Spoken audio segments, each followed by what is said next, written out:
یہ ہر اتوار کو ایک درس ہوتا ہے.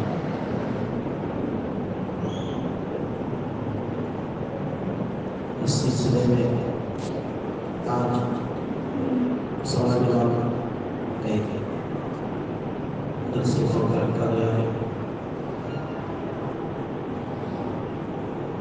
اس سے پہلے ضروری باتیں آپ کو بتا دیں.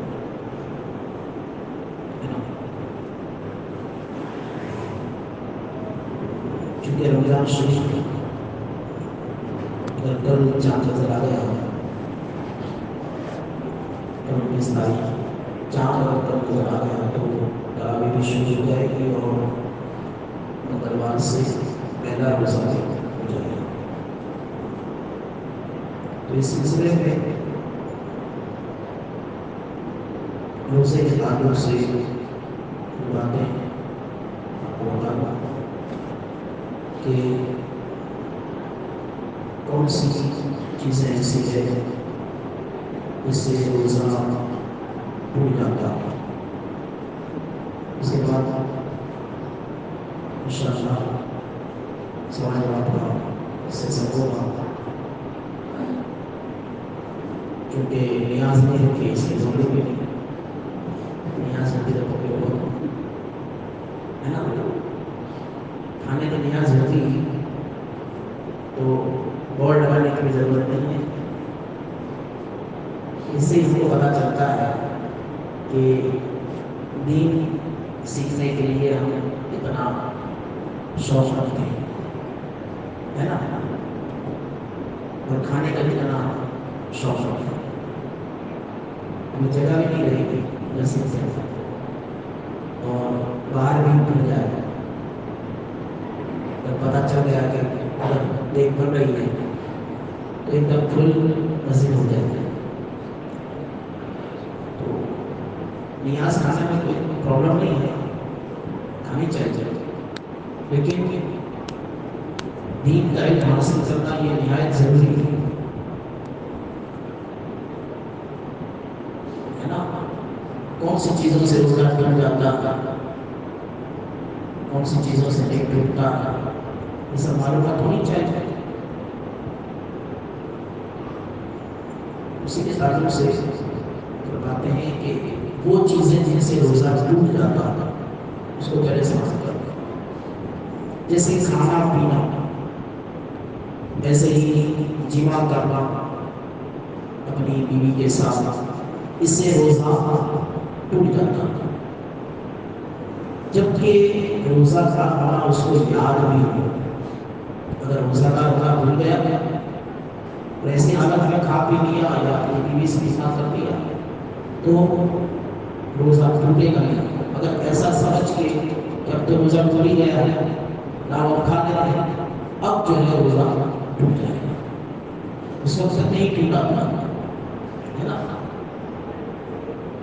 اسی طرح حقہ ہے, سگریٹ ہے, بیڑی ہے, یہ سب پینے سے بھی روزہ ٹوٹ جاتا ہے. اگرچہ اس کو یہ خیال ہو کہ حرام کا دھواں نہیں پہنچا ہے نا. اسی طرح پان یا تمباکو وغیرہ کھانے سے بھی روزہ جاتا رہتا ہے.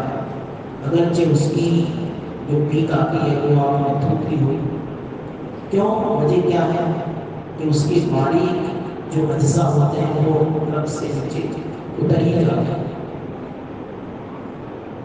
اسی طرح کوئی ایسی چیز جو منہ میں رکھنے سے پگھل جاتی ہے, جیسے شکر وغیرہ ہے, منہ میں رکھی اور تھوک اس کا نکل گیا, تھوک نہیں نکلا تھا تب تو روزہ نہیں ٹوٹے گا. کہ منہ میں رکھ کے واپس تھوک دیا اس کو تو روزہ ٹوٹے گا نہیں. مگر ایسا کرنا مکروہ ضرور ہے, مگر رکھا اور پھر اس کا جو دعا پانا اس کو نکل گیا تو ایسی حالت میں روزہ چلا جائے گا۔ ایسے دانتوں میں کوئی چیز چنے کے برابر یا زیادہ تھی اسے کھا گیا، یا کم تھی مگر منہ سے نکال کر پھر کھایا، تبھی روزہ ہو جائے گا۔ یہ ایک بہت اہم چیز ہے جسے جب لوگ توجہ نہیں دیتے۔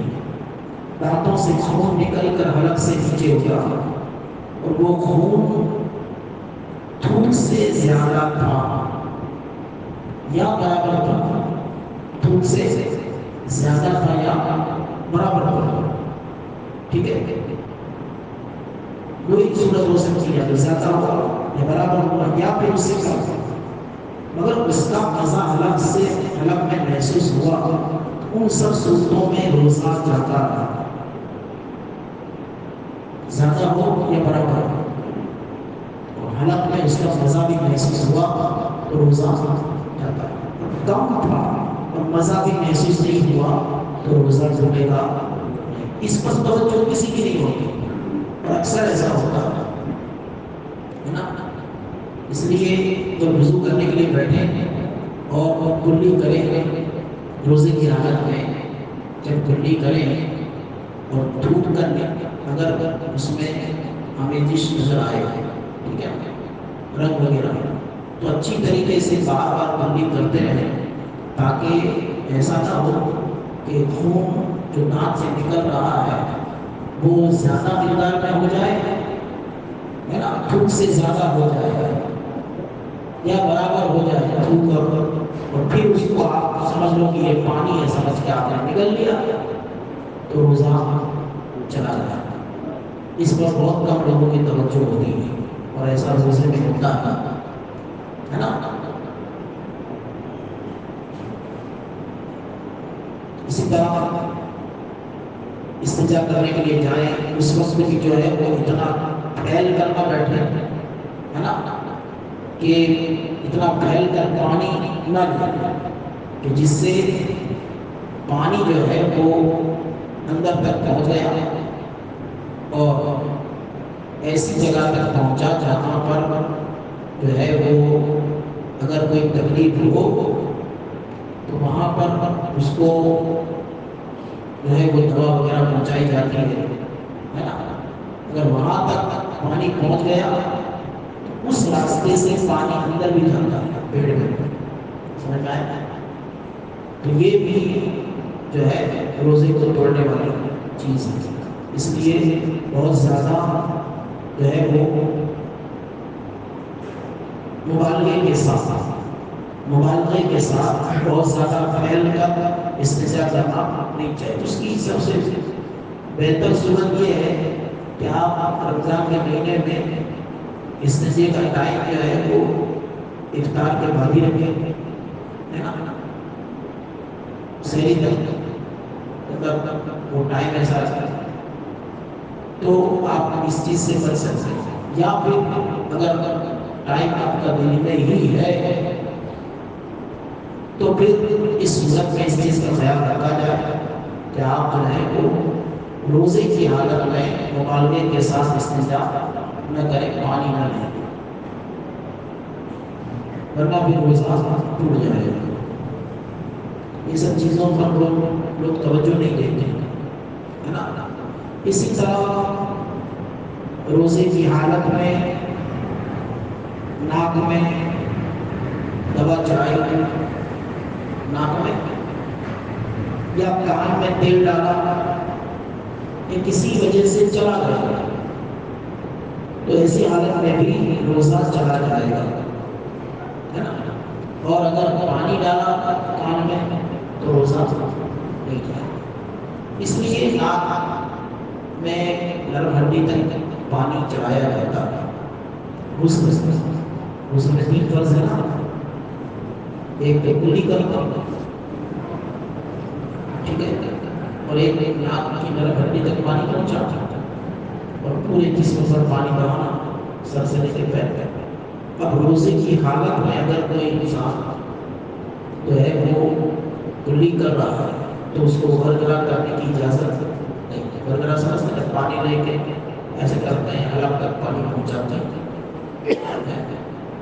روزے کی حالت میں گرگرا کرنے کی اجازت نہیں ہے. گرگرا نہ کیا جائے ورنہ ایسا ہوگا کہ ایک قطرہ بھی پانی حلق سے نیچے اتر گیا تو روزہ ٹوٹ گیا ہے نا.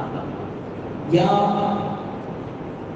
ایک تو کلی کو نارملی کریں آپ، لیکن اس کا مطلب یہ نہیں کہ کلی کرنی ہی نہیں. کلی تو کرنی ہے، غسل ہے فرض آپ کے اوپر، تو کلی کرنا یہ فرض ہے. اور ناک میں پانی چڑھایا تو اب اس میں بھی بہت زیادہ مغالطہ نہیں کیا روزے کی حالت میں، کہ اگر کھینچا پانی اتنا کھینچا کہ دماغ تک پہنچ گیا ہے نا، اور دماغ سے جو ہے وہ اندر پیٹ تک رسائی حاصل ہوتی ہے، پیٹ تک چیز پہنچتی ہے، وہاں تک اگر پہنچ گیا تو بھی روزہ ٹوٹ جائے گا. تو ایسی حالت میں بھی ناک میں پانی جب لے تو نارملی کیا جائے. روزے کی حالت میں مبالغہ بہت زیادہ شدت اختیار نہ کی جائے ورنہ پھر روزہ ٹوٹنے کا اندیشہ. اگر دماغ تک پہنچ گیا پانی اور اسی طرح ایک سوال یہ بھی جو ہے وہ لوگ کرتے ہیں. ابھی کبھی کسی نے ایک سوال یہ پوچھا کہ آنکھ میں تکلیف ہے نا، آنکھ میں تکلیف ہے تو روزے کی حالت میں دوائی ڈال سکتے ہیں یا نہیں ڈال سکتے؟ تو دیکھیے روزے کی حالت میں آنکھ میں دوا ڈالنے سے روزہ ٹوٹتا نہیں. آنکھ میں دوا ڈالنے سے روزہ اگرچہ اس کا مزہ حلق میں محسوس ہوا، اگرچہ اس کا، اور ایسا ہوتا بھی ہے سرمے بھی اگر آپ لگائیں گے تو اس کا مزہ حلق میں محسوس ہوگا. ایسے ہی دوا کا بھی اثر، اس کا مزہ حلق میں محسوس ہوگا، لیکن اس کی وجہ سے روزہ ٹوٹتا نہیں. لیکن جو دوائی وغیرہ حلق میں محسوس ہوتی ہے اس کو جان بوجھ کر کھیلنا نہ جائے ہے نا، ہو سکے تو اس کو جو ہے وہ باہر نکالنا، کیونکہ اس کی وجہ سے روزہ ٹوٹے گا نہیں. وجہ کیا ہے؟ آنکھ میں ایسی سوراخ نہیں ہے کہ جس سے پیٹ تک رسائی آسانی سے محسوس ہو. ناک سے کوئی چیز ڈالی جاتی ہے تو وہ دماغ سے پہنچ کر پیٹ میں پہنچتی ہے. اسی طرح کان میں بھی ہے نا، تیل یا دوائی ڈالنے سے پیٹ تک جو ہے وہ پہنچتی ہے. اس لیے آنکھ سے جو ہے وہ اگرچہ حلق سے حلق تک دوا پہنچ جاتی ہے مگر اس کی وجہ سے روزہ ٹوٹتا نہیں ہے. کان میں پانی ڈالنے سے یا چلے جانے سے تبھی روزہ ٹوٹے گا نہیں. اس لیے کہ اگر اس کا حکم دیا جائے تو یہ بہت سخت معاملہ ہوگا، پھر تو وضو کرنا ہی تکلیف دہ ہو جائے گا. وضو کرنے میں پانی جو ہے وہ کان میں بھی چلا جاتا ہے، غسل کرنے میں تو جاتا ہی ہے، غسل کرنے میں تو جاتا ہی ہے. تب تو ایسی حالت میں اگر یہ حکم دیا جائے کہ کان میں پانی جانے سے یا ڈالنے سے روزہ ٹوٹ جائے گا، تب تو پورے رمضان کے مہینے کوئی روزہ ہی نہیں، وہ غسل ہی نہیں کرے گا، کوئی وضو ہی نہیں کرے گا ہے نا. اور جس کے اوپر غسل فرض ہے وہ کیا کرے گا؟ اس لیے شریعت نے ان سب چیزوں سے موافق رکھی ہے. یہ کچھ ایسی خاص چیزیں تھیں.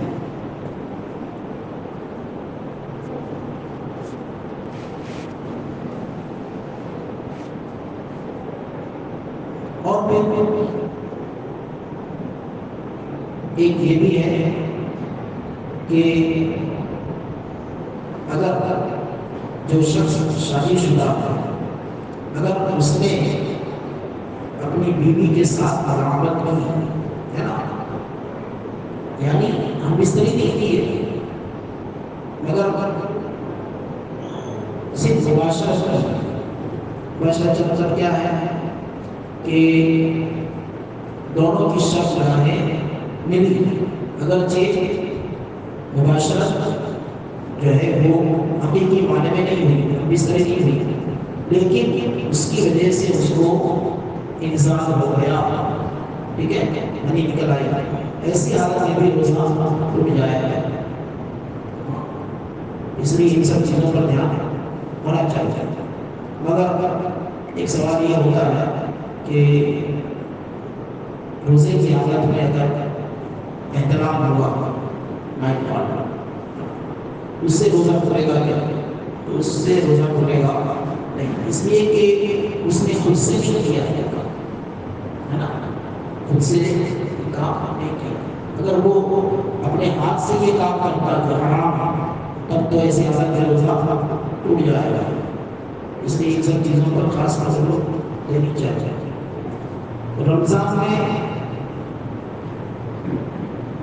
اسی طرح قے کے بارے میں بھی ہے، الٹی، بہت سارے لوگوں کو یہ مسئلہ نہیں معلوم ہوتا، تھوڑی سی الٹی ہو گئی تو وہ سمجھتے ہیں کہ روزہ گیا ہے نا، تھوڑی بھی الٹی ہوئی کیا سمجھتے ہیں روزہ ٹوٹ گیا، اب پھر وہ کیا کرتے ہیں کھانا پینا شروع کر دیتے ہیں، جب تو روزہ ٹوٹ گیا کیا لو، بہت سارے لوگوں کو پوچھا کہ روزہ نہیں ٹوٹا تو الٹی ہو گئی ہمارے کو، الٹی ہو گئی تو الٹی کیسی ہوئی وہ دیکھنا پڑے گا، کھانے پینے کی الٹی ہوئی ہے یا پھر جو ہے وہ صرف پانی یا صرف صفرا پیلا پانی آتا ہے یا صرف زلزلہ کی الٹی ہوئی، تو کھانے پینے کے علاوہ کسی چیز کی ہوئی ہے تب تو روزہ بالکل جائے گا ہی نہیں ہے نا، اور اگر کھانے کی ہی الٹی ہوئی ہے، کھانا اس میں آیا ہے تب یہ دیکھا جائے گا کہ وہ پوری منہ بھر کے ہے یا نہیں،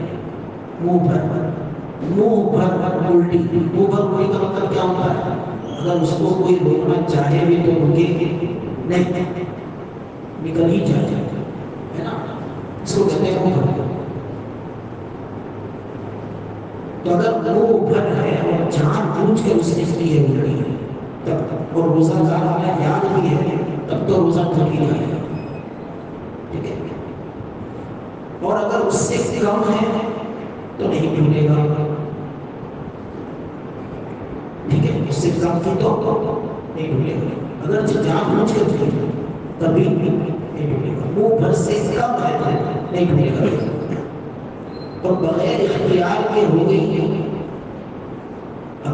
خود سے نہیں کی، خود بخود الٹی ہوئی، اس نے جان بوجھ کے نہیں کی، جیسے کلی کر رہا تھا اور گرگرا کر رہا تھا ہے نا، اچھی طرح کو صاف کر رہا تھا، کرتے کرتے الٹی ہونے لگی، اس کا اختیار نہیں ہے اسے ہے نا، تو اب یہ دیکھا جائے گا کہ منہ بھر کے ہے یا نہیں، منہ بھر ہے یا نہیں ہے یہ دیکھیں گے، اگر وہ لوٹ کر حلق میں چلی گئی، ٹھیک ہے، یا اس نے خود لوٹائی یا نہیں لوٹی یا نہ اس نے لوٹائی، تو اگر منہ بھر نہیں ہے تب بھی روزہ ٹوٹے گا نہیں، یعنی جان بوجھ کے کی ہو یا خود بخود ہوئی ہو، منہ بھر نہ ہو تو روزہ ٹوٹے گا نہیں، منہ بھر نہ ہو تو روزہ ٹوٹے گا نہیں،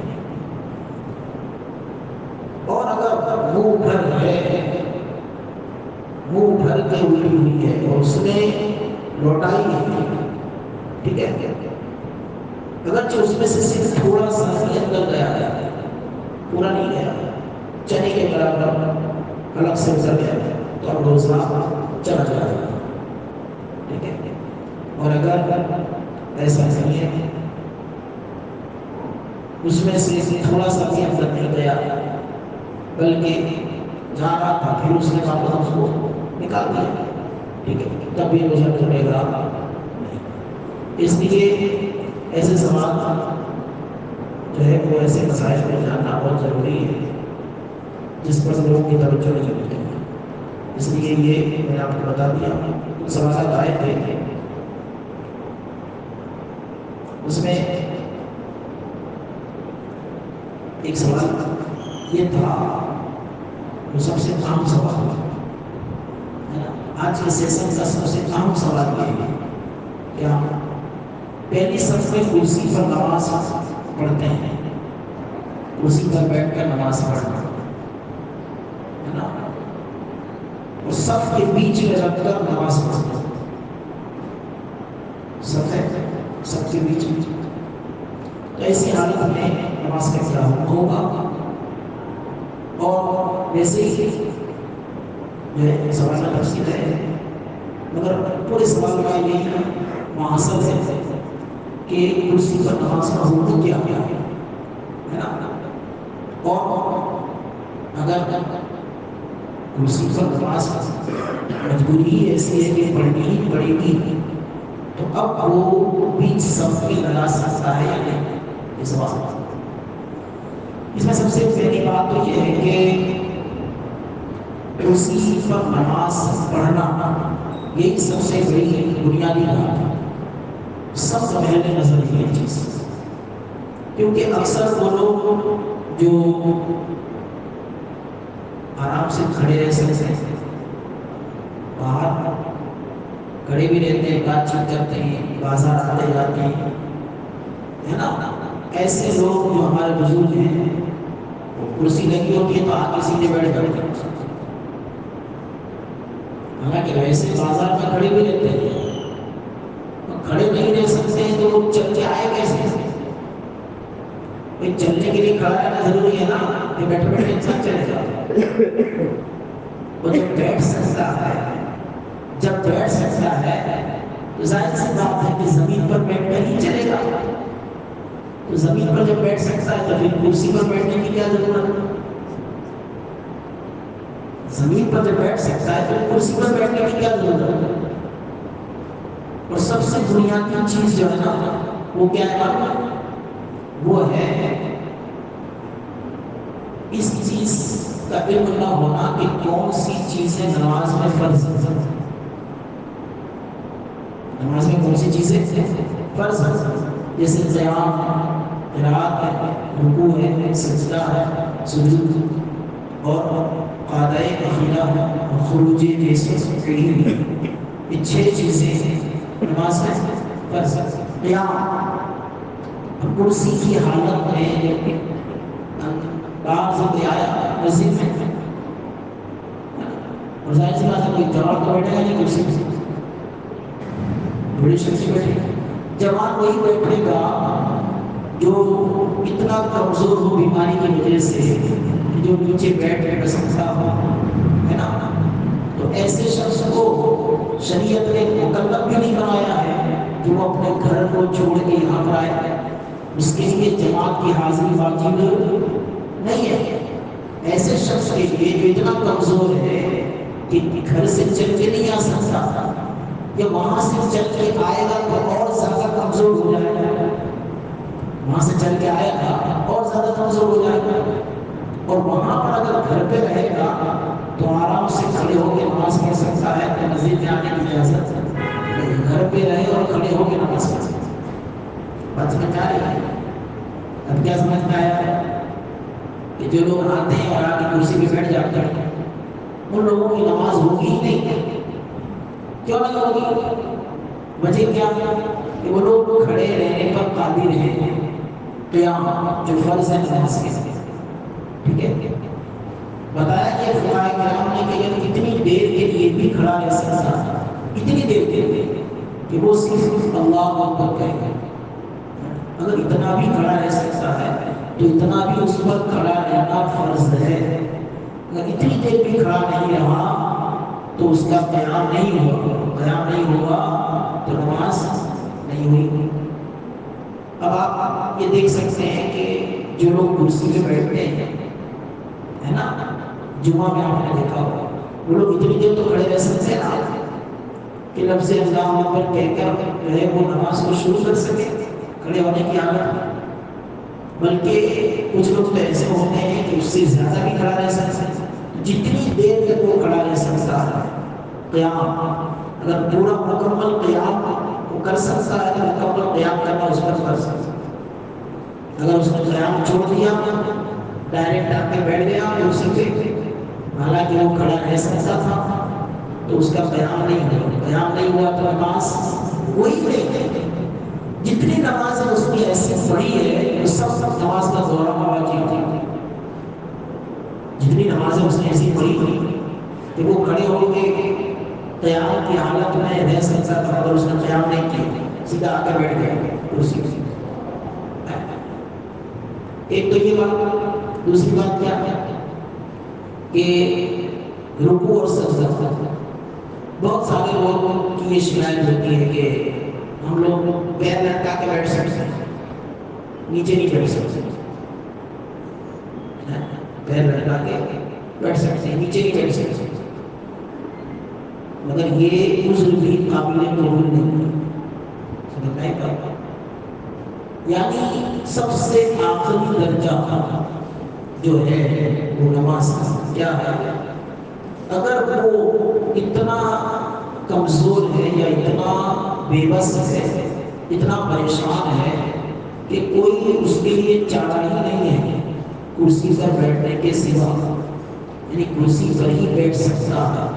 اگر کھڑا رہے گا تو اس کو زخم چالو ہو جائے گا، یا پیشاب کے قطرے آنے کی بیماری ہے، کھڑا رہے گا قیام کرے گا تو پیشاب کے قطرے چالو ہو جائے گا، تو اس کے لیے بیٹھنا شریعت نے اجازت دی کہ وہ بیٹھ جائے، ہے نا؟ مگر اتنی دیر بھی کھڑا رہ سکتا ہے کہ لفظ اللہ اکبر کہے تو اتنی دیر کھڑا رہے، اور رکوع بھی کر سکتا ہے تو رکوع بھی کرے۔ پھر اگر سجدہ وہ نہیں کر سکتا ہے، زمین پہ بیٹھ کے، زمین پر بیٹھ کر سجدہ نہیں کر سکتا ہے پیشانی رکھ کے، تو وہ بیٹھ جائے، ٹھیک ہے، اور بیٹھ کر اشارے سے رکوع سجدہ کرے۔ یعنی جو شخص زمین پر بیٹھ سکتا ہے اس کے لیے کرسی پر بیٹھنے کی اجازت نہیں۔ ابھی وہ آتے ہیں، کیا نام ان کا، ایک چاچا آتا ہے نا، تو وہ ادھر بھی ایک چاچا بیٹھتے ہیں، تو وہ آتے ہیں کہ عمر کم سے کم جو ہے 80 کے آس پاس، تب بھی وہ کھڑے ہو کے نماز پڑھتے ہیں۔ بہت سارے ہم نے دیکھے جمعہ کے دن ایک وہ کرسی پہ، وہاں پانے پہ کرسی ہوتی ہے، وہاں پہ ہوتی ہے۔ حالانکہ وہ لوگ اگر واقعی ایسی مجبوری رکھتے ہیں کہ اس کے بغیر وہ کر ہی نہیں سکتے، تب تو شریعت نے ان کو اجازت دی ہے کیا، مگر ایسا ہوتا نہیں۔ کیا وہ اپنے گھر پہ کرسی پہ بیٹھے رہتے ہیں، زمین پہ نہیں بیٹھتے؟ نیچے بیٹھ سکتے ہیں، بیٹھتے ہیں۔ جب بیٹھتے ہیں تو بیٹھ کر نماز پڑھیں، اگر کھڑے نہیں رہ سکتے بیٹھ کر نماز پڑھیں، بیٹھ کر نماز پڑھنے کی اجازت ہے، بیٹھ کر نماز پڑھیں۔ اگر رکوع سجدہ نہیں کر سکتے تو رکوع سجدے کے لیے آپ اشارہ کریں۔ حدیث پاک میں آیا بیہقی شریف کی حدیث ہے، اور بزار مسند رفیع اس حدیث کو روایت کی ہے۔ میرے آقا علیہ الصلوۃ والسلام ایک شخص کے پاس عیادت کے لیے گئے، عیادت سمجھتے ہیں، بیمار ہو گیا کوئی، اس کی بیمار کرسی تھی۔ حضرت جابر رضی اللہ عنہ سے یہ روایت مروی ہوئی، فرماتے ہیں کہ نبی پاک علیہ السلام اس مریض کے گھر گئے، مریض کے گھر گئے تو وہ شخص نماز پڑھ رہا تھا اور اپنے آگے اس نے تکیہ کیا۔ آج کل ایسی کرسیاں نکلی ہیں نا، کرسی پہ بیٹھنے کا اوپر ایسا ڈنڈا رہتا ہے، اس کے اوپر ایسا پلاٹ جیسا بنا ہوتا ہے، ٹیبل ہوتا ہے، جیسے بچوں کا بینچز ہوتی ہے نا، بینچز جیسے بہت جگہ میں نے دیکھی ہے ایسی، اس میں نماز ہوتی ہی نہیں ہے، نماز ہی نہیں ہوتی۔ جتنے لوگوں نے جتنی نمازیں پڑھی سب نمازیں بیکار ہوئی، جتنی نماز پڑھی پھر سے دوہرا ہو، سمجھ میں آیا؟ تو صحابی رسول جو تھے نماز پڑھ رہے تھے تکیہ رکھ کے، تو نبی پاک علیہ السلام نے دیکھا تو آپ نے تکیہ اٹھا کے ایک کنارے پہ رکھا، پھر انہوں نے لکڑی رکھی، اسے لکڑی، تو آپ نے لکڑی کو بھی اٹھا کے رکھ دیا، فرمایا زمین کے اوپر نماز پڑھ، اس پہ زمین۔ یعنی اس سے پتہ کیا چلا کہ جو شخص پیشانی زمین پہ رکھ سکتا ہے وہ چاہے بیٹھ کے رکھے کسی طریقے سے بھی رکھے، ہے نا. اگر وہ سجدہ کر سکتا ہے، سجدہ کس کو کہتے ہیں معلوم؟ 7 ہڈی زمین پہ لگنی چاہیے، دونوں پیر، دونوں گھٹنے، دونوں ہاتھ اور پیشانی ناک کے ساتھ، ٹھیک ہے. یہ چیزیں زمین پر لگنے کا نام سجدہ آتا ہے. اب کرسی پہ جو شخص بیٹھے گا تو پیر بھی اندر بیٹھے، زمین پہ پیر نہیں، تو نہ پیر زمین پہ لگے، نہ گھٹنے زمین پہ لگے، نہ ہاتھ زمین پہ لگا، نہ پیشانی زمین پہ لگی، کوئی چیز زمین پہ لگی نہیں لگی. جو شخص کرسی پہ بیٹھتا ہے، اچھا پھر مان لو کہ کرسی پر ہی بیٹھنا پڑے گا، ایسا مجبور ہے. میری بات کہ اتنا مجبور انسان ہوتا نہیں، زبردستی مجبوری پیدا کرتا ہے نا. دوسری بات کہ جو شخص کرسی پہ بیٹھتا ہے وہ لوگوں سے الگ نظر آتا ہے الگ سے. اور کرسی پر بیٹھنے میں ایک طرح کا تکبر بھی پیدا ہوتا ہے، زمین پر بیٹھنے میں عاجزی پیدا ہوتا ہے. اور سجدہ کرنا یہ عاجزی کا سب سے آخری درجہ ہے. اور بندہ اللہ کے نزدیک سب سے زیادہ نزدیک کب ہوتا ہے؟ جب سجدے کی حالت میں، سجدے کی حالت میں سب سے زیادہ نزدیک ہوتا ہے اللہ. یعنی جتنا زیادہ وہ عاجز ہوتا ہے، سب سے زیادہ عاجز کب ہوتا ہے؟ جب اپنی پیشانی زمین پر رکھے، جب اپنی ناک زمین پر رکھے، تو سب سے نچلا، لیکن وہی سب سے آخری درجہ رب کی بارگاہ میں سب سے زیادہ مقبول ہوتا ہے نا، رب سے زیادہ قریب ہوتا ہے. لیکن جو کرسی میں بیٹھا ہے وہ تو سجدہ کرے گا اشارے سے. تو بیٹھ کر اگر انسان نماز پڑھ سکتا ہے نیچے زمین پہ بیٹھ کر، تو اس کو کرسی پر بیٹھنے کی اجازت نہیں. اور کھڑا رہ سکتا ہے تو اس کو بیٹھ کر پڑھنے کی اجازت نہیں ہے. کون سی نماز ہے؟ جو نماز فرض ہے، واجب ہے، اور فجر کی سنت موقعہ. فجر ہے نا جو کا سنت، کہ بغیر عذر شرعی کے بیٹھ کر نماز نہیں پڑھ سکتا. یہ نماز ہے. اس کے علاوہ جو ہے وہ پڑھ سکتا ہے، وہ اگر بیٹھ کے پڑھنا چاہے تو پڑھ سکتا ہے. لیکن یہ نمازیں جو ہیں وہ بیٹھ کر نہیں پڑھ سکتا بغیر عذر شرعی کے. عذر شرعی کیا ہے میں نے ابھی بتایا کہ کسی کو زخم ایسا لگا ہے کہ اگر کھڑا رہے گا تو زخم چالو ہو جائے گا، بیٹھ جائے گا تو زخم بند ہو جائے گا، یا پیشاب کا قطرہ چالو ہو جائے گا کھڑے کھڑے، ہے نا. یا کھڑا رہے گا تو مرض میں زیادہ مرض بڑھ جائے گا. یہ ہے مرض بڑھ جائے گا، اور بیٹھ جائے گا تو مرض بڑھے گا نہیں. تو ایسی حالت میں اس کو اجازت ہے کہ وہ بیٹھ کر نماز پڑھے، لیکن کرسی پہ نہیں، نیچے زمین پہ. اور اگر زمین پہ نہیں بیٹھ سکتا ہے تو لیٹ کر نماز پڑھے. اور بیٹھنے کی حالت کیسی ہے؟ بیٹھنے کی حالت کیسی ہے؟ اگر کسی کو پیر میں تکلیف ہے، اگر وہ پلٹ کے مار کے نہیں بیٹھ سکتا ہے، پیر لمبا کر کے بیٹھ سکتا ہے، تو قبلے کی طرف بھی پیر لمبا کر کے بیٹھنے کی اجازت ہے. مگر کرسی پر بیٹھنے کی اجازت بتاؤ.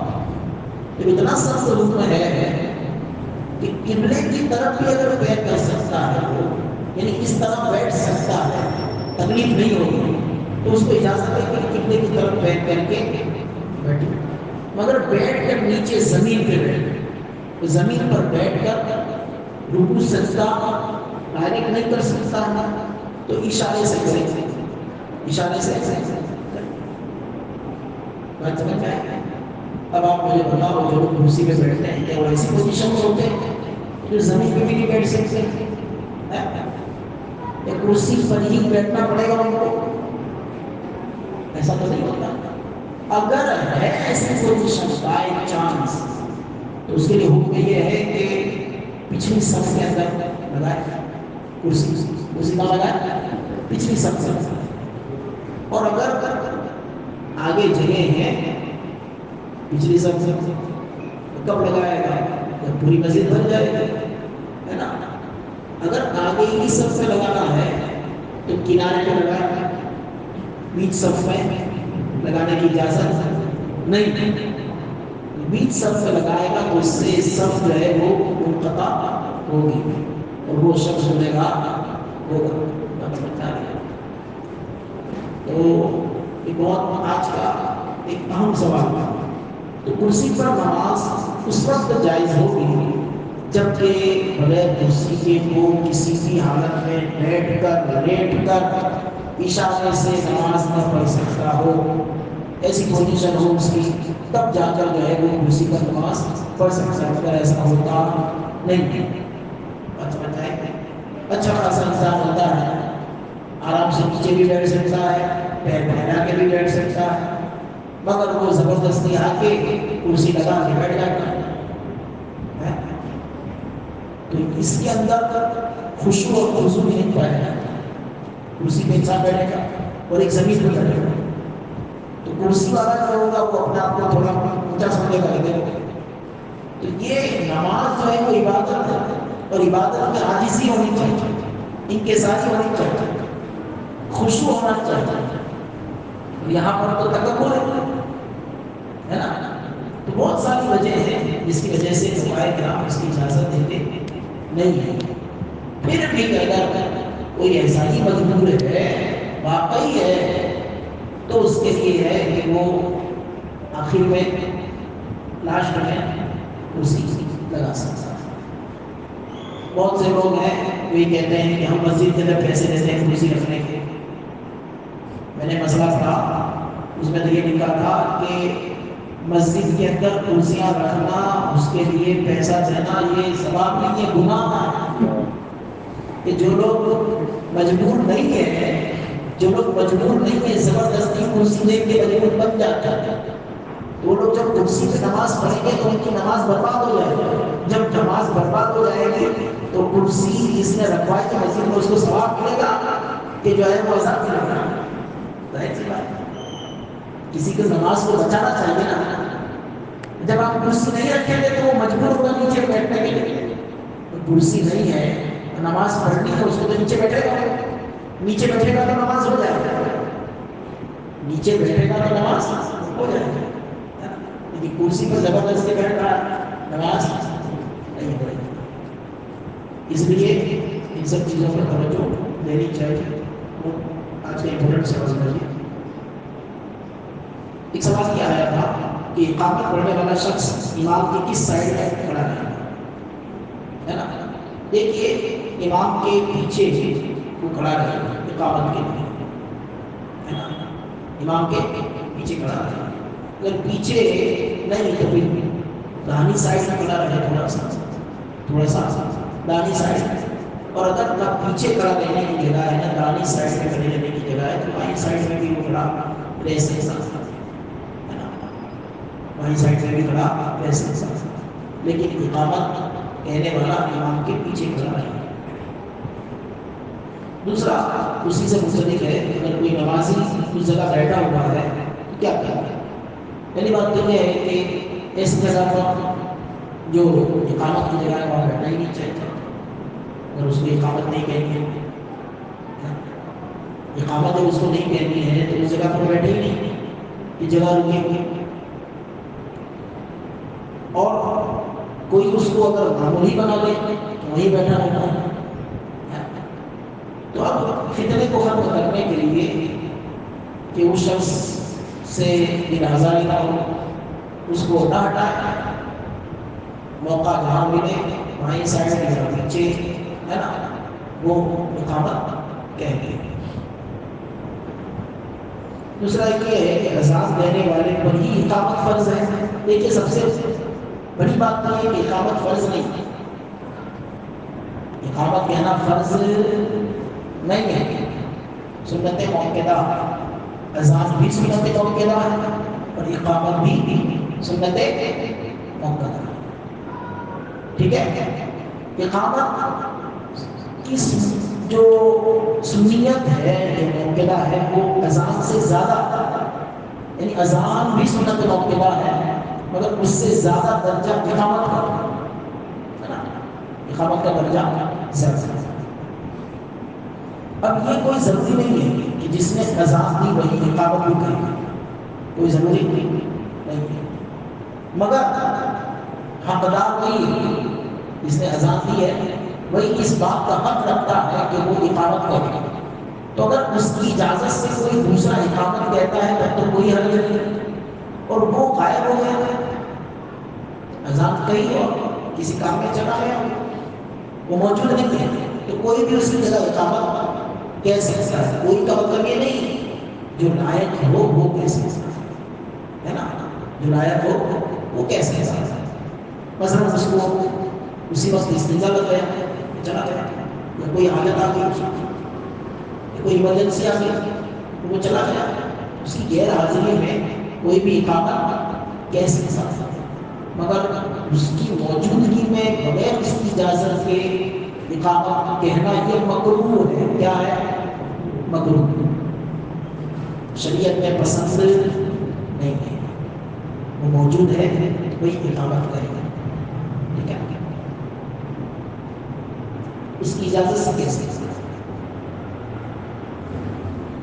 اچھا، اگر اذان دینے والا کسی کو اجازت دے دے تو اقامت کا ثواب کس کو ملے گا؟ ظاہر سی بات ہے جو کام کرے گا اسی کو ثواب ملے گا۔ اپنا حق ہے، میں کسی کو دے رہا ہوں، ثواب تو اس کو ملنا ہی ہے، ثواب اس کو ملے گا۔ یہ الگ بات ہے کہ آپ کی یہ نیت ہے کہ میرا جو ہے وہ مسلمان بھائی نیکی کمائے، ثواب کا کام کرے، تو اللہ تعالیٰ اس نیت، اچھی نیت کا اجر ضرور آپ کو دے گا۔ اور ایک سوال یہ تھا کہ بنا اجازت اقامت پڑھنا کیسے؟ وہ میں نے جواب دے دیا کہ بغیر اجازت اگر اقامت پڑھ دی تو اقامت تو ہو جائے گی، ایسا نہیں کہ نہیں ہوگی، مگر یہ کام کرنا مکروہ ہے۔ یہ کام کرنا جب کہ یہ جس نے اذان دی ہے وہ اس کو ناپسند کرتا، وہ اس کو ناپسند کرتا کہ دیکھو میرا حق تھا اور اس نے کر لیا، اگر وہ اس کو ناپسند کرتا ہے تو یہ مکروہ ہے۔ اور اگر اس کو ناپسند نہیں ہے، اگرچہ اس کی اجازت نہیں دی ہے لیکن وہ اس کو ناپسند بھی نہیں کرتا، تب بھی جو ہے وہ بغیر حرج کے اقامت ہو جائے گی، مکروہ نہیں ہوگی، فرق رہتا ہے۔ لیکن حقدار وہی ہے جو اذان دے۔ اسی طرح ایک سوال یہ تھا کہ حسد نیکیوں کو کھا جاتا ہے، ٹھیک ہے، کہ یہ شخص مجھ سے زیادہ نیکی حاصل کر رہا ہے اور مجھے کم نیکی مل رہی ہے، تو ایسا سوچنا حسد ہے یا نہیں؟ دیکھیے، بھلائی کے کام میں سبقت کرنا، آگے بڑھنا، بھلائی کے کام، نیکی کے کام، یہ حسد نہیں ہے، یہ حسد۔ حضرت فاروق اعظم رضی اللہ عنہ نے جنگ تبوک کے موقع پر نبی پاک علیہ السلام نے فرمایا کہ جس کے پاس جو بھی مال ہے لے کر آؤ، تو اس وقت آپ کے پاس مال موجود تھا، تو آپ نے سوچا کہ آج میرا وقت ہے، میں حضرت ابو بکر سے کبھی بڑھ نہیں سکا ہوں، آج موقع ہے میں ان سے بڑھ جاؤں۔ لیکن یہ کام کرنا حسد سے شمار ہوتا تو کبھی صحابی ایسا کام نہیں کرتے۔ صحابہ کرام کے سینے ہمیشہ جو ہے وہ حسد سے پاک ہے نا۔ تو اس سے پتہ یہ چلا کہ نیکی کے کام میں سبقت کرنا، یہ ایسا کرا لاؤ میں بھی کروں ہے نا، یہ حسد نہیں، ٹھیک ہے، بلکہ یہ تو ایک اچھا کام تھا۔ بھلائی کے کام میں ضرور آگے بڑھنا چاہتا، مگر یہ سمجھ کے کہ اس کو نیکی نہ ملے، اس کی نیکیاں ختم ہو جائے اور میرے کھاتے میں آ جائے، یہ حسد ضرور ہے، یہ حسد ضرور ہے۔ حسد کس کو کہتے ہیں؟ حسد کو سمجھو پہلے، حسد کیا ہے؟ حسد کا مطلب یہ ہے کہ جو چیز اس کے پاس ہے وہ اس کے پاس سے ختم ہو جائے، میرے پاس نہ رہے، اس کے پاس نہ رہے، میرے پاس آ جائے، اور یہ کنگال ہو جائے، یہ حسد ہے۔ رشک کیا ہے؟ رشک کرنا جائز ہے، جو چیز اس کے پاس ہے وہ تو رہے اور بھی اس کو ملے، مگر اسی طرح مجھے بھی ملے، یہ رشک، یہ کر سکتے ہیں، یہ کر سکتے ہیں، جائز ہے، بھلائی کے کام میں تو ضرور آگے بڑھنا چاہتے ہیں، ہے نا، فاستبقوا الخیرات، بھلائی کے کام میں آگے بڑھو، ہے نا۔ اور کوئی سوال ہے آپ لوگوں کو؟ نماز کی پہلی سب پوری ہوئی وہ دوسری سب طرح سے شروع کریں گے۔ ہاں، سوال اچھا ہے۔ جب پہلی صف بھر گئی، بھرنے کا مطلب یہ نہیں کہ ابھی آجو بازو میں جگہ خالی یہ بیچ کی بھر گئی، بھرنے کا مطلب یہ نہیں ہے پوری بھر گئی، وہاں سے لے کے وہاں تک ایک بھی شخص اندر آ سکے ایسے کوئی شخص نہیں۔ تو اب جو ہے وہ جسٹ اس کے امام کے جو پیچھے رہتا ہے، اس کے پیچھے کیا امام سے پیچھے جو رہتا ہے اقامت کہنے والا، پھر اس کے پیچھے جو ہوتا ہے وہاں سے سب شروع، وہاں سے سب شروع۔ پھر جب کوئی آئے گا تو پہلے دائیں طرف، پھر بائیں طرف، دائیں طرف پھر بائیں طرف، لیکن ایسا نہ ہو کہ دائیں طرف جو ہے وہ سب پوری ہو جائے، بائیں طرف ایک بھی کھڑا ہی نہ جائے، ہے نا۔ دینے والا نیتوں پر اجر دینے والا اللہ ہے۔ اس نیت سے کہ اس طرح کے دو چاروں کھڑے لاؤ ہم دونوں یہاں کھڑے ہو جاتے ہیں تاکہ سب جو ہے وہ اچھی لگے، ہے نا۔ ایک طرف پوری بھر جائے کہ ایک طرف خالی رہے گی تو اچھا نہیں لگے گا۔ اس نیت سے بائیں طرف بھی کھڑا ہوا تب بھی اس کو ثواب ملے گا، تبھی اس کو ثواب ملے کہ اس نے یہ دیکھا کہ داہنی طرف تو دو چار تو کھڑے ہی نہیں، لاؤ ہم اس طرف کھڑے رہے، جسٹ امام کے پیچھے جو ہوتا ہے اقامت کرنا، پھر اس کے پیچھے وہاں پیچھے سے سب لگائی، کونے سے سب نہیں لگائی، کونے سے سب لگائی نہ پیچھے سے سب۔ اور کوئی سوال؟ روزے کی حالت میں بیمار ہو تو اس کو انجیکشن یا بوٹل کرانے؟ ہاں، یہ سوال اہم سوال ہے، یہ سوال احمد آباد میں ہو بھی چکا تھا۔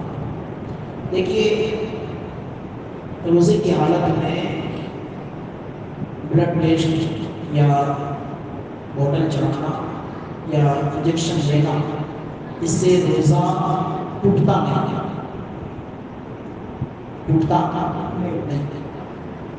اگرچہ انجیکشن آپ نے رگ میں لگایا ہو یا گوشت میں لگایا ہو، کہیں بھی لگایا انجیکشن، اس سے روزہ ٹوٹے گا نہیں۔ یا بوٹل چڑھوایا ہو تب بھی روزہ ٹوٹے گا نہیں۔ ہاں، بنا ضرورت کے ایسا کرنا مکروہ ضرور ہے، بلا ضرورت نہیں کہ چلو تھوڑی کمزوری لگتی ہے لاؤ گلوکوز کا بوٹل چڑھوا دیتے ہیں، ہے نا، تو یہ مکروہ ہے۔ روزہ اگرچہ نہیں ٹوٹے گا، روزہ اگرچہ ٹوٹے گا نہیں، مگر مکروہ ضرور ہوگا، مکروہ ضرور ہوگا۔ اور بلڈ ٹیسٹ کروانے کے لیے بلڈ نکالا، اور اتنا بلڈ نکالا کہ کمزوری اتنی بڑھ گئی کہ اب روزہ رکھنا مشکل ہو جائے گا یا روزہ توڑنا پڑے گا، تو اب ایسا بلڈ ٹیسٹ وہ نہیں کروا سکتا، اس کی اجازت نہیں ہے نا۔ اور اگر تھوڑا سا بلڈ نکالا، بلڈ زیادہ نکلے یا کم نکلے، روزہ اس سے ٹوٹے گا نہیں جب تک کہ اس کو اس چیز کا یقین نہ ہو جائے کہ میرے روزے پر اثر پڑے گا۔ اگر اس کا یقین ہو جائے اسے کہ اب میں آئندہ روزہ نہیں رکھ سکتا، یا اب جو ہے مجھے روزہ رکھنا پورا کرنا مشکل ہو جائے گا، روزہ افطار کرنا پڑے گا، تو ایسی حالت میں بلڈ نکالنا جسم سے یہ حرام ہے، مکروہ تحریمی حرام، جبکہ روزے پر اثر پڑتا ہے اس کا، ہے نا۔ اور اگر ایسا نہ ہو تو کر سکتا ہے۔ بلڈ ٹیسٹ کے اندر تھوڑا سا خون نکالا جاتا ہے، زیادہ بلڈ ٹیسٹ میں زیادہ خون نکالا نہیں جاتا، تھوڑا سا نکالا جاتا ہے نا، تو ایسی حالت میں روزہ ٹوٹے گا نہیں۔ اور انجیکشن بھی لگا سکتے ہیں، بوٹل بھی چڑھوا سکتے ہیں، مگر ضرورت ہو تو، مگر ضرورت نہیں۔ جیسے شریعت نے اجازت دی ہے ضرورت نہ کہ کسی عورت کا شوہر جو ہے وہ نالائق ہے، آج کل زیادہ تر لوگ نالائق ہی رہتے ہیں، لائق لوگ کر رہے ہیں کہ تھوڑا سا نمک بڑھ گیا تو چلانا مار پیٹ شروع کر دیا تھا کہ طلاق کا نوبت پہنچا کہ روٹی پکانی نہیں آتی جا بنا، روٹی برابر گول نہیں بنی جا بنا، اتنی معمولی باتوں آپ طلاق دیتے ہیں، کھانا بنانا نہیں آتا ہے طلاق، تم کو بھی تو بہت ساری چیزیں نہیں آتی ہے، طلاق کا اختیار اللہ نے دیا، اس کا کیا مطلب ہے آپ اس کو طلاق دے کریں گے؟ حاکم بنایا اللہ تعالیٰ نے، حاکم بنایا ہے، تو ابھی آپ کو کسی چیز پر آپ کے اوپر کسی کو حاکم بنایا ہو تو وہ خالی آپ کو مار پیٹ کرے اور صرف آپ کام کرو تو بھی مارے، کرو تو بھی مارے، تو آپ برداشت کریں گے؟ نہیں کریں گے۔ ایسے وہ بھی آپ کی محدود ہے تو اس کے ساتھ بھلائی کے ساتھ رہنا چاہیے۔ اجازت شریعت نے دی ہے کہ اگر جس کا شوہر ڈانٹ ڈپٹ کرتا ہو تو عورت کو اجازت ہے کہ وہ کوئی چیز پکائیے اس میں تو وہ زبان پہ رکھے تاکہ اس کا ذائقہ معلوم ہو جائے کہ نمک برابر ہے یا نہیں، مرچی برابر ہے یا نہیں، پھر اس کو تھوک دو، پھر اس کو تھوک دو، مگر معلوم ہے کہ میرے شوہر کو اس چیز کی پڑی نہیں ہے نا کہ نمک کیوں زیادہ ہو گیا، یہ کیوں ہو گیا، وہ یہ سب چیز کا توجہ دیتا نہیں ہے اور ڈانٹ ڈپٹ کرتا نہیں، پھر بھی زبردستی وہ چاٹنے کی کوشش کرے، تو یہ شریعت نے جو اجازت دی ہے نا اس کا استعمال کرنا نہیں ہوگا بلکہ اپنی مرضی کے مطابق چلنا ہوگا، ٹھیک ہے؟ تو جہاں اجازت ہے روزہ تو اس وقت سے نہیں ٹوٹے گا، روزہ اس وقت سے نہیں ٹوٹے گا، زبان پہ آتے ٹوٹ دیں گے، لیکن جب اس کی ضرورت نہیں ہے تو زبردستی کیوں کریں؟ ایسی حالت میں مکروہ ہوگا، مکروہ ہوگا۔ معلوم ہے کہ میرا شوہر مجھے نہیں ڈانٹے تب بھی وہ زبان پہ رکھ کے چاٹ رہی ہے کہ برابر ٹیسٹ ہوا ہے کہ نہیں ہوا، اس کی اجازت نہیں، روزہ مکروہ ہوگا لیکن ٹوٹے گا، ہاں اس میں سے حلق سے نیچے اتر گیا تو روزہ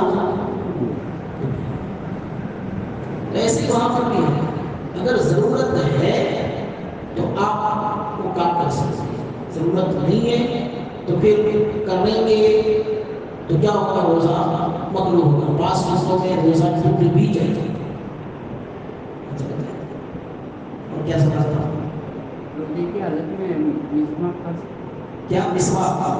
دیکھیے مسواک تو روزے کی حالت میں کرنے کی بالکل اجازت ہے، نبی پاک علیہ السلام نے مسواک کا استعمال روزے کی حالت میں بھی فرمایا، البتہ اس میں یہ خیال رکھا جائے کہ اس کے ریشے جو ہے وہ اندر نہ جائے، اگر ایک آدھ دو ریشے چلے گئے تو اس سے روزہ نہیں ٹوٹے، لیکن جو ہے وہ مسواک کی اجازت مل گئی تو اس کے ریشے جتنے وہ کھاتے جاؤ ہے نا، تو یہ جو ہے اس کی اجازت نہیں ہے، بلکہ یہاں تک بتایا ہے کہ منجن وغیرہ بھی روزے کی حالت میں کر سکتا ہے جبکہ اس کو پورا یقین ہو کہ حلق سے نیچے نہیں اترے گا، مگر ایسا بہت مشکل ہوتا ہے، خاص کر کولگے وغیرہ کے اندر جب آپ کرتے ہیں تو آپ نہیں چاہو گے تو بھی حلق سے نیچے تھوڑی دیر تھوڑی چیز اتر جائے گی، ہے نا، تو ایسی حالت میں جو ہے وہ اس کا استعمال نہیں کرنا چاہیے، یہ خواہ اپنا روزہ برباد کرنا،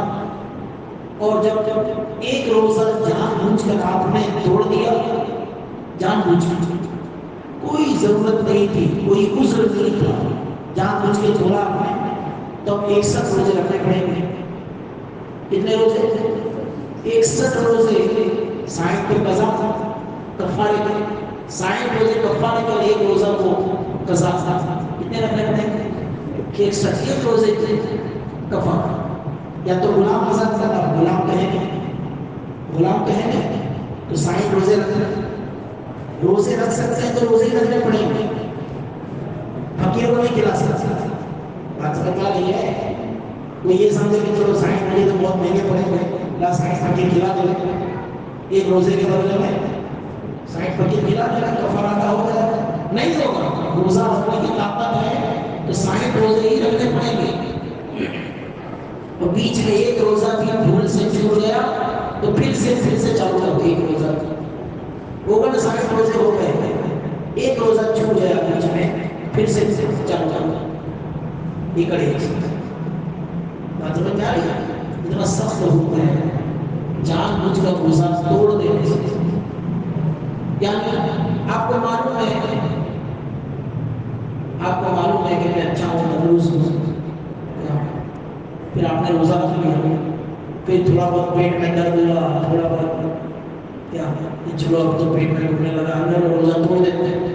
تو یہ کوئی عذر ہے نہیں.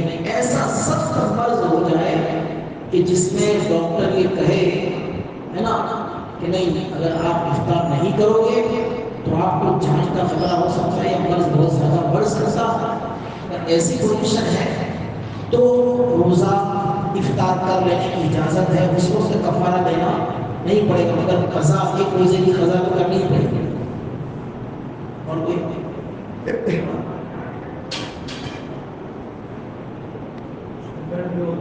جی جی ابھی جو ایگزام چل ہاں رہا ہے ہاں اسٹوڈنٹ کے کچھ لیسن ہوتا ہے نا وہ موبائل کا، تو روزے کی حالت میں کیا لیسن وہ جو لیسن ہوم ورک جو آتا ہے ہوم ورک وہ موبائل میں آتا ہے. وہ پرائیویٹ ٹیوشن والے ہوتے ہاں. ہیں، وہ ان کے پڑھائی کے لگتے ویڈیو ہوتے ہیں، وہ دیکھ سکتے ہیں. دیکھیے جو چیز بغیر آپ کے دیکھے ہوئے ہر ہی نہیں ہو سکتی ہے نا، بغیر اس کے دیکھے ہوئے کام ہی نہیں چل سکتا، تو اس میں شریعت اجازت دیتی ہے. مگر وہ چیز وہ علم سیکھنا آپ کے لیے صرف دنیا کے لیے نہیں ہونا چاہیے، صرف دنیا کا نہیں ہے نا، بلکہ اس کے ذریعے آپ دین کو بھی فائدہ پہنچانا چاہتے ہیں. ٹھیک ہے، اور اگر صرف دنیا داری تک ہے اس علم سے دین کو بھی فائدہ نہیں ہو رہا ہے تو یہ روزے کی حالت میں بلا شبہ جو ہے وہ کراہت آئے گی اس کے کہ روزہ رکھ کر آپ جو ہے وہ ویڈیو دیکھ رہے ہیں، اور اس کی کوئی ضرورت نہیں. اگر ضرورت ہے کہ اس کے بغیر کام ہی نہیں چلے گا ہے نا، دیکھنا ضروری ہے، اور نہیں دیکھیں گے تو آپ جو ہے وہ نقصان اٹھائیں گے. ایسا نقصان کہ دیکھ لیں گے تو آپ آگے بڑھیں گے، آگے بڑھنے سے آپ کو فائدہ بھی ہوگا، آپ مضبوط ہوں گے تو دوسرے لوگوں کو بھی ہیلپ کریں گے. اس نیت سے اگر آپ اس کو دیکھ رہے ہیں تب جو ہے اس کی اجازت دی جاتی ہے، ورنہ بلا ضرورت صرف یہ نام لے کے یہ میرا لائسنس ہے اور آپ جو ہے وہ گیم بھی کھیل رہے ہیں اور اس میں سب ویڈیو بھی ادھر ادھر دیکھ رہے ہیں، تو اس کی اجازت نہیں دی جاتی ہے نا. لیکن ایسا موقع ہوتا ہے کہیں کہیں پریکٹیکلی چیزیں ہوتی ہیں جس کو دیکھنا پڑتا بھی ہے، لیکن ایسا نہیں کہ ہر ویڈیو کو دیکھنا ہی پڑے تبھی سمجھ میں آئے. کچھ چیزیں سن لینے سے بھی سمجھ میں آ جاتی ہے، صرف سننے سے بھی سمجھ میں آ جاتا ہے. تو جو چیز سننے سے سمجھ میں آ جاتی ہے وہاں دیکھنے کی اجازت نہیں، اور دیکھنا بھی پڑے گا، مجبوری ہے تو جو ہے وہ اجازت ملتی ہے.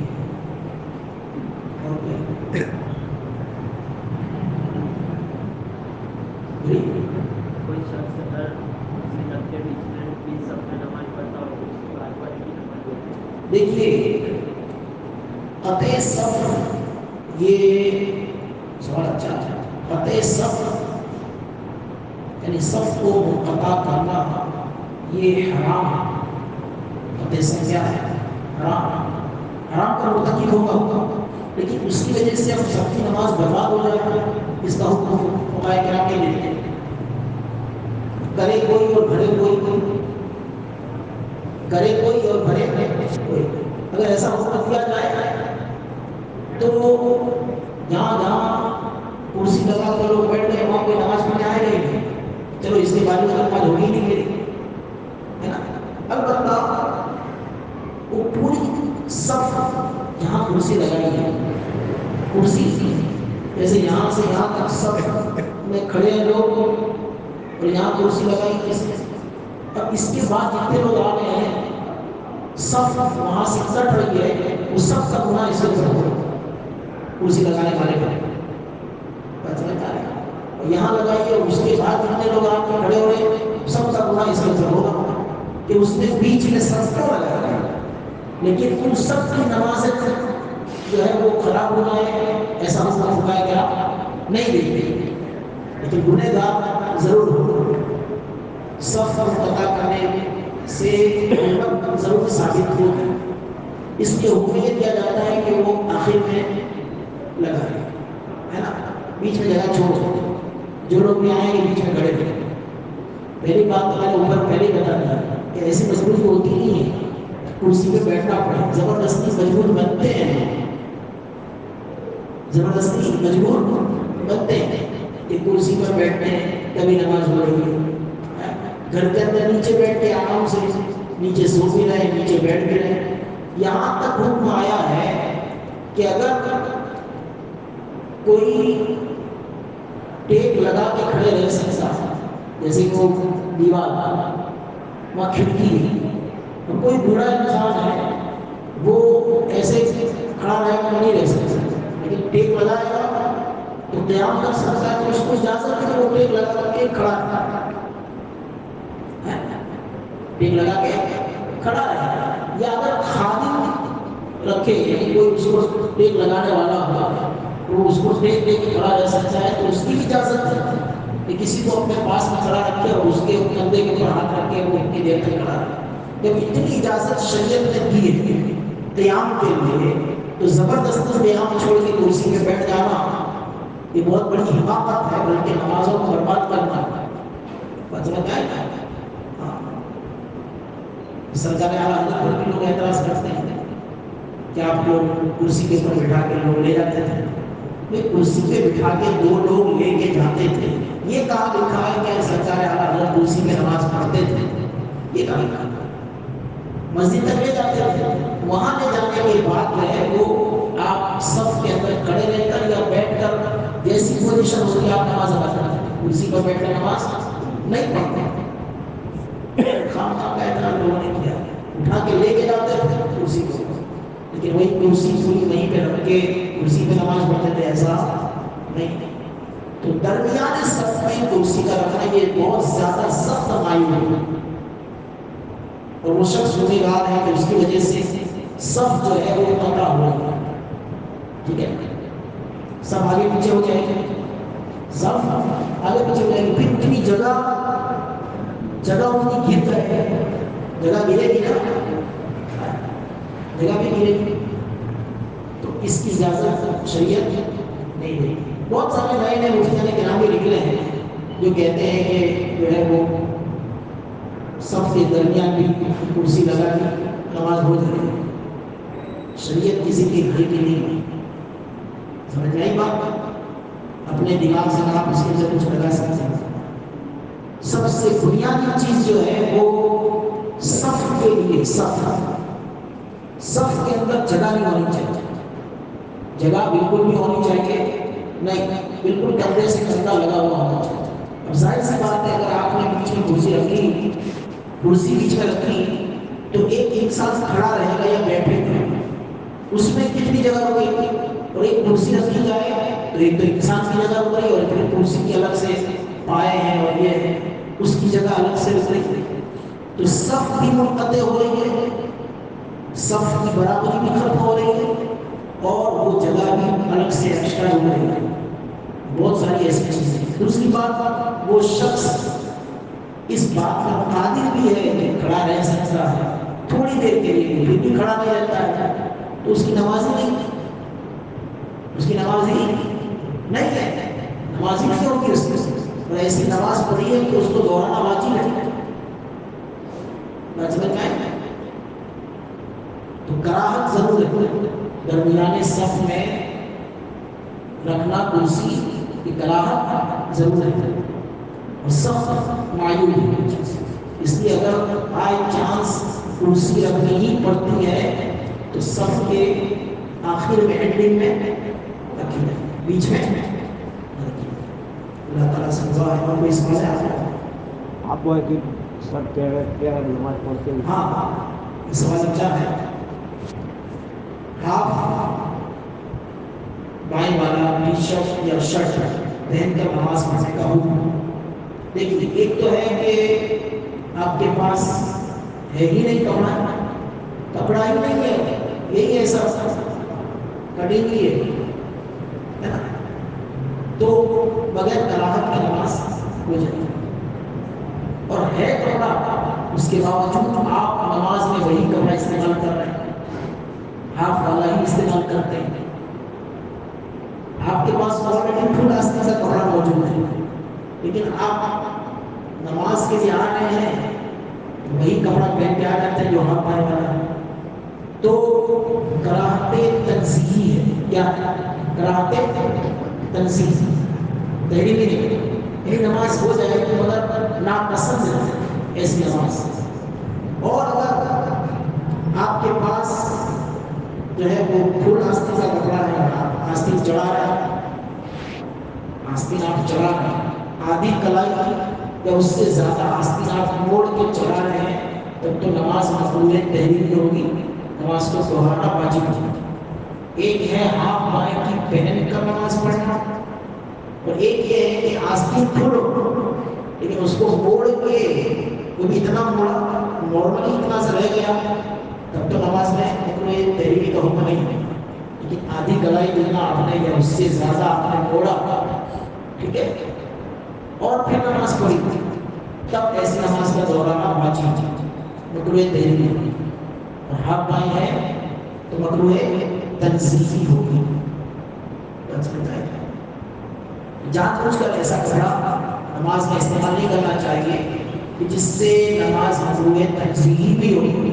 ایک تو پہلی بات ہم نماز پڑھتے نہیں ہیں، تو پڑھتے بھی ہیں ایسی ایک والی نماز پڑھتے ہیں جس میں کراہت تنزیہی کا بھی حکم ہوتا ہے. نماز وہ تو جائے گی مگر ایسا کرنا ناپسند ہے نا. ایسے کپڑے میں ہاف بائیں والے کپڑے میں کسی بڑے انسان سے، کسی نیتا سے آپ ملنے کے لیے جاتے ہیں، چلو لوگی میں ہاف بائیں میں چلے جاتے ہو، اس کے پاس اپ ٹو ڈیٹ ہو کے جاتے ہو. تو جب دنیا کے حاکم کے پاس آپ اپ ٹو ڈیٹ ہو کے جاتے ہیں، یہ تو احکام الحاکم ہی ہے، سارے بادشاہوں کا بادشاہ، اس کی بارگاہ میں آؤ تو بالکل اس انداز سے آؤ کہ ہر لحاظ سے کپڑا، جسم، ہر چیز جو ہے وہ مکمل ہو، صاف ستھری ہو.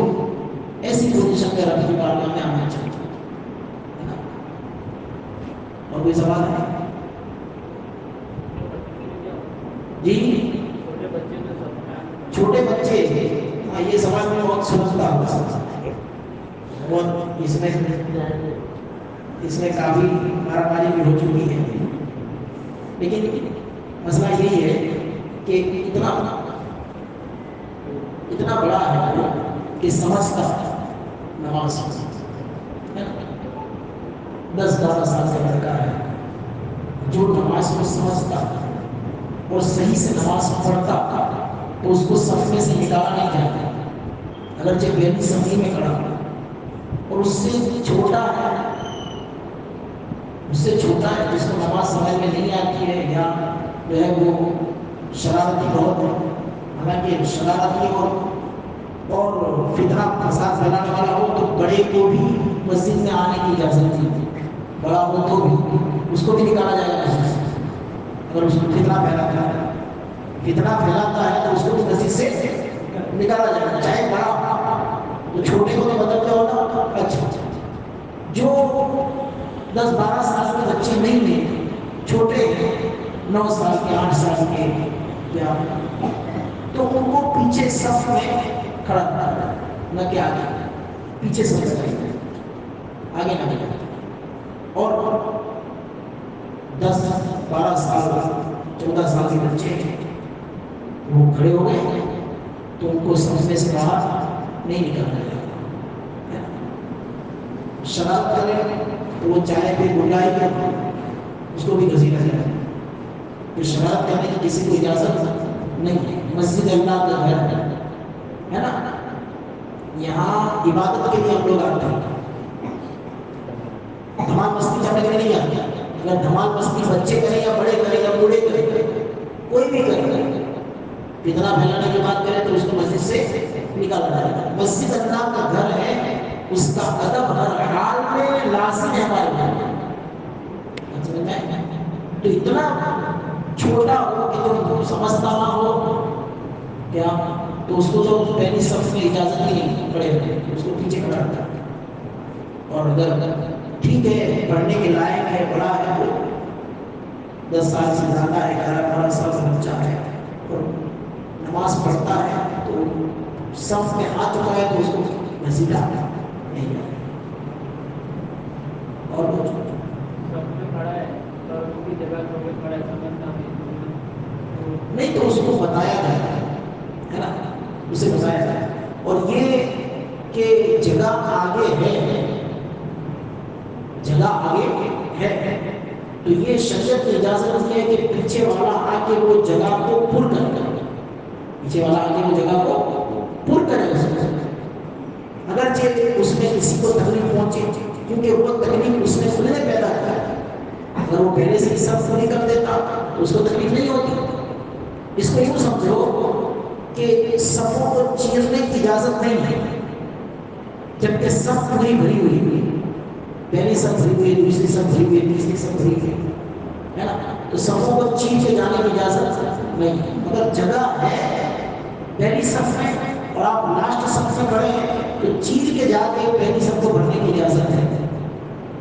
اس کو سمجھو مطلب ہے تو اگر جگہ ہے تو اس کو وہاں پر کھڑا رہا جائے گا پھر اس کی وجہ سے وہ اس کو دھکا لگ گیا تو وہ دھکا نہیں مارا جائے گا وہ اپنی حرمت خود برباد کر رہا ہے وہ اپنی حرمت اور اپنی عزت خود برباد کر رہا ہے جو شخص جگہ چھوڑ چھوڑ کے کھڑا رہتا ہے نا تو یہ ایک مسئلہ الگ ہے ٹھیک ہے لیکن اب تھوڑی بڑی جگہ اتنی جگہ کہ وہ خلاصے سے جو ہے وہ رکوع کر سکے سجدہ کر سکے کیونکہ کھڑے رہنے کی جگہ انسان کی کچھ ہوتی ہے اور رکوع اور سجدے کے لیے جگہ کچھ ہوتی ہے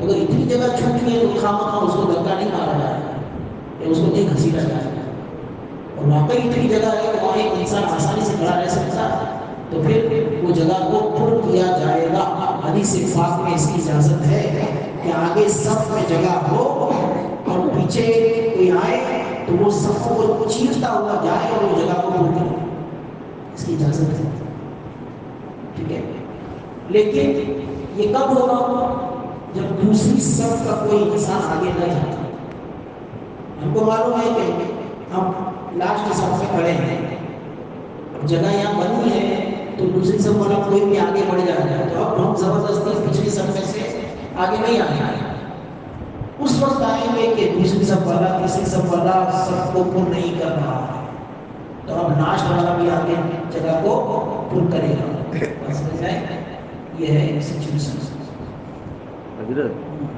تو کبھی کبھی لوگ جوہر اثر کی جو نماز ہوتی ہے امام صاحب جو تک بولتے نہیں ہیں جیسے پڑھانے میں آواز نہیں آتی ہے تو لوگ اپنے آپ قرأت کرا کرتے ہیں من میں جو آجو بازو کھڑے رہتے ہیں مان لو فرض میں 2 رکعت میں امام صاحب بولتے اور پھر دوسری 2 میں نہیں بولتے اس میں بھی لوگ قرأت کرتے ہیں من میں تو وہ کیسا ہے؟ دیکھیے جو نماز سیکھی ہے جس میں قرأت ہے وہ دھیری آواز سے کی جاتی ہے قرأت تو ہر ایک نماز میں ایک جہری نماز ہے ایک سیدھی نماز جہری نماز جیسے فجر کی ہے مغرب کی ہے عشاء اس میں بلند آواز سے قرأت ہوتا ہے بلند آواز کا مطلب کیا ہے کہ نارملی ایک صف تک 2 صف تک آسانی سے آواز پہنچ جاتی ہے ٹھیک ہے یہ جہری نماز ہے اور ایک سیدھی نماز ہے جیسے ظہر ہے اور عصر ہے تو اس میں بھی قرأت ہوتی ہے ایسا نہیں کہ نہیں ہوتی اس میں بھی امام قرأت کرتا تھا لیکن وہ بلند آواز سے نہیں کرتا اتنی آواز رکھتا ہے کہ خود اپنے آپ سن سکے بس بات سمجھ آ رہی ہے اس میں بھی قرأت ہوتی ہے اور ہر وہ نماز جو امام کے ساتھ ادا کی جائے ہر وہ نماز جو امام کے ساتھ ادا کی جائے ٹھیک ہے اس میں اس کے لیے خاموش رہنے کا حکم ہے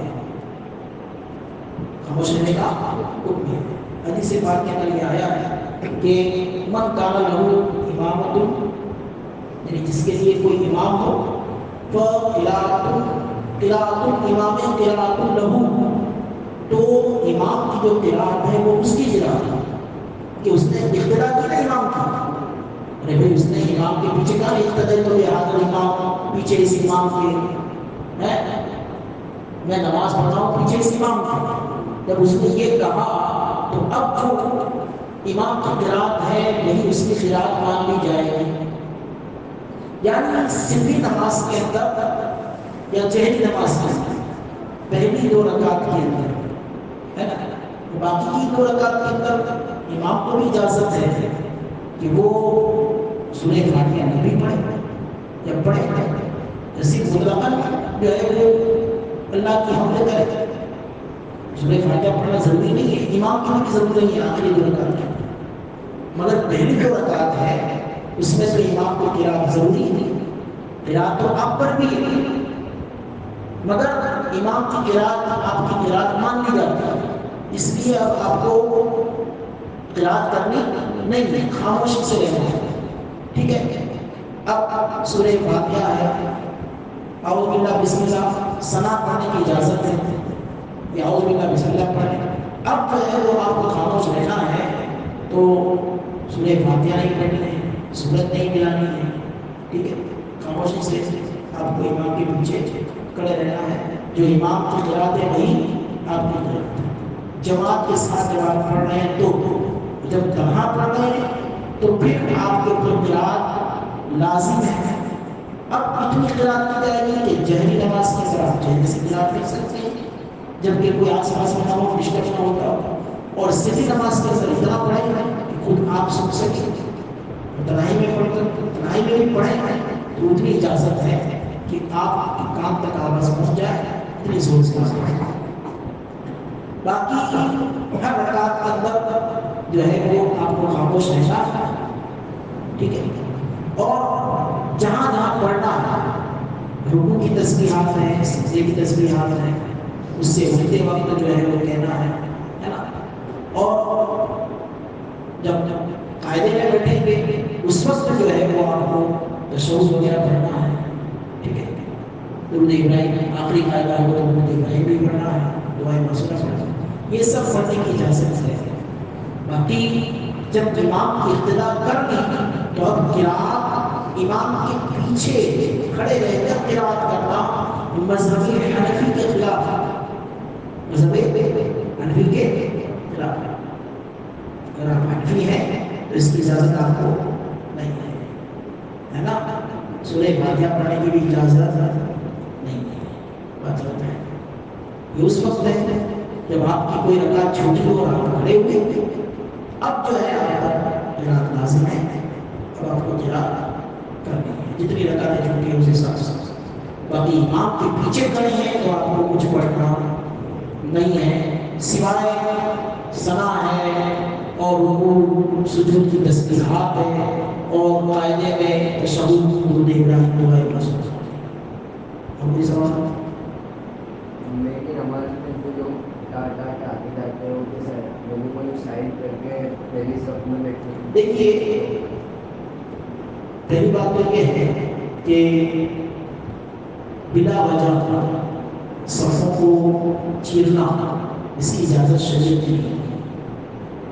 اس کی اجازت شریعت نے نہیں دی. بلا وجہ مطلب آگے جگہ نہیں ہے تو بھی آپ زبردستی گھس رہے ہیں. آگے جگہ نہیں ہے تب کہ آپ زبردستی گھس رہے ہیں. اس کی اجازت نہیں. ہاں جو میں نے ابھی مسئلہ بتایا تھا اس وقت ہوگا جب جماعت کھڑی ہو گئی ہے. جماعت کھڑی ہو گئی ہے اور دوسرے نمبر کی صف والا آگے نہیں بڑھ رہا ہے، تیسرے نمبر کی صف والا آگے نہیں بڑھ رہا ہے اور پہلی صف میں جگہ خالی ہے تو وہ لوگ اس کو پور نہیں کر رہے تو آپ پیچھے سے بھی آ کے اس کو پور کر سکتے ہیں. مگر جمعہ میں آپ آئے اور پوری مسجد بھری ہوئی ہے نا، پوری مسجد بھری ہوئی ہے اور آپ زبردستی سب کو جو ہے وہ گردنیں پھٹاکتے ہوئے آ رہے ہیں اور آگے جگہ نہیں ہے تو بھی سب کے بیچ میں جا کے بیٹھ جاتے ہیں کہ اب جب جماعت کھڑی ہوگی تو زبردستی میں اندر گھس جاتے ہیں. تو اس کے بارے میں بتایا ہے کہ یہ حدیث پاک آیا کہ ایسا ہے کہ یہ جہنم کے پل کو پار کرنا ہے. اس طریقے سے گردنوں کو پھیلانے کی جو ہے وہ مثال نہیں ہے. حدیث پاک یہ ایسا ہے جیسے جہنم کے پل کو پار کرنا ہے. تو وہ مسئلہ الگ ہے، یہ مسئلہ الگ ہے. اور خاص کر جب خطبہ ہو اس وقت تو آتے کے ساتھ جہاں آپ کو لگا کہ نہیں پہ بیٹھ جانا، جہاں جگہ جس طرح سے اور بیٹھ جانا۔ پھر جب جماعت کھڑی ہو رہی ہے، جب جماعت کھڑی ہوئی اب آگے کس صف میں جگہ ہے تو آپ اس کو جا کے پوری کر سکتے ہیں۔ حضرت ہے جب خطبہ چل رہا ہو اس وقت نماز پڑھنے کی اجازت نہیں، جواب دینے کی اجازت نہیں، یہاں تک کہ نبی پاک علیہ السلام کا نام آئے تو چھوٹنے کی اجازت نہیں ہے۔ تو اس وقت کچھ لوگ آئے کہ جو ہے وہ زبردستی پہلی صف میں گھستے ہیں، اس کی حدیث اجازت نہیں ہے۔ وہ شخص گنہگار ہے جو گردن پھلانگ کے آتا ہے اور زبردستی اندر گھستا ہے۔ مطلب ہے تو دونوں مسئلے الگ ہیں، دونوں مسئلوں کو سمجھو، ہے نا؟